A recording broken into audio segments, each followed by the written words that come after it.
Mes amis, bonjour. Dans cette vidéo, nous allons apprendre à déterminer de façon analytique la parité d'une fonction.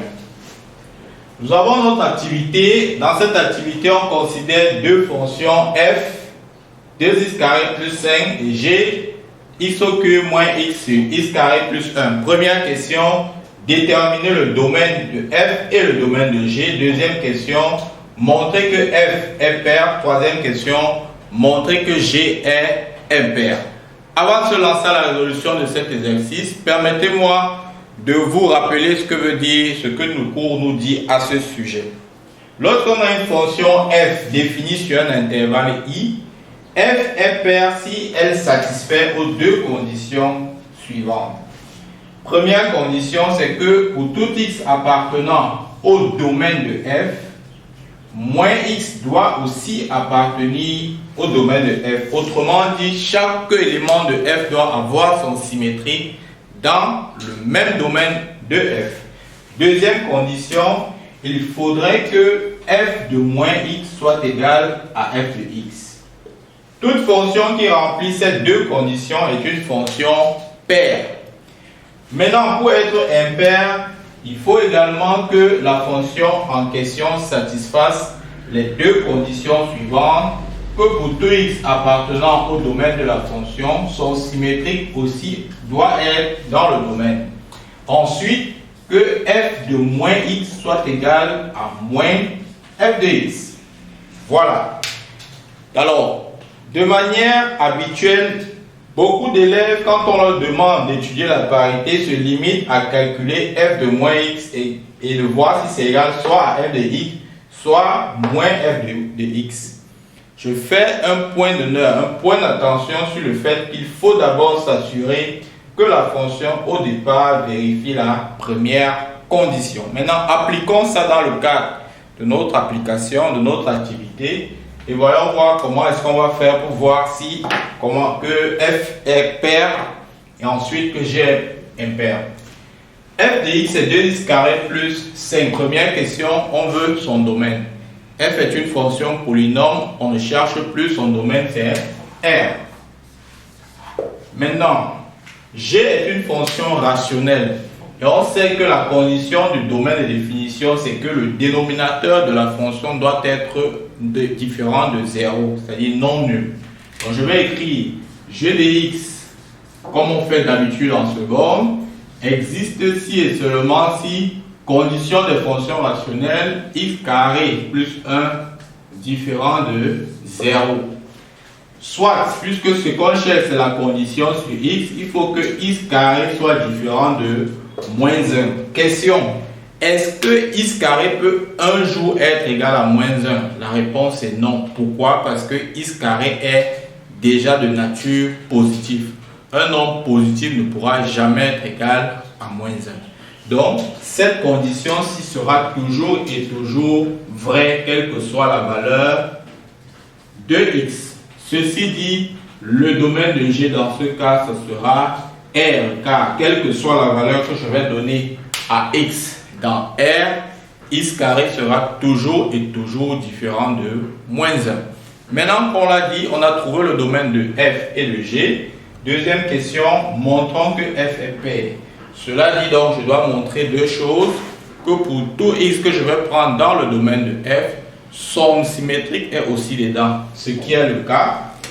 Je sais que pour tout x qui appartient à R, forcément moins x appartient à R. Alors pourquoi? Pourquoi moins x appartient à R? Eh bien tout simplement parce que R lui-même en soi est un intervalle symétrique.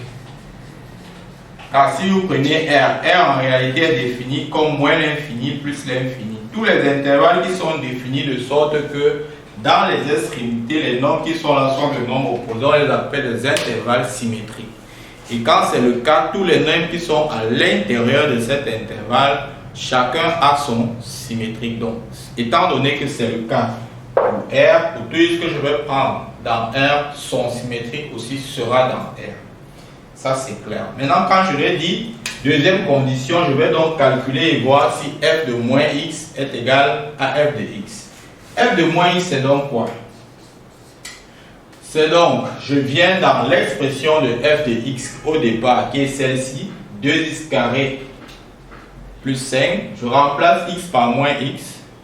Donc f de moins x deviendra 2 facteurs de moins x au carré plus 5. Maintenant, d'après mes calculs, je sais que moins x au carré est encore vu comme moins x fois moins x, c'est-à-dire moins fois moins plus x fois x carré.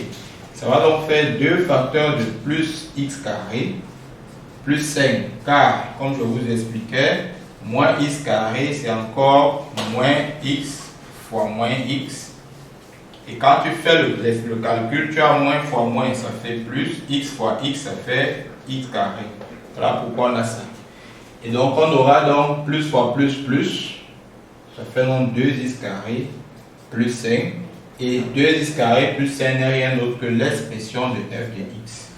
Les deux propriétés étant satisfaites, je peux donc dire que f est une fonction paire.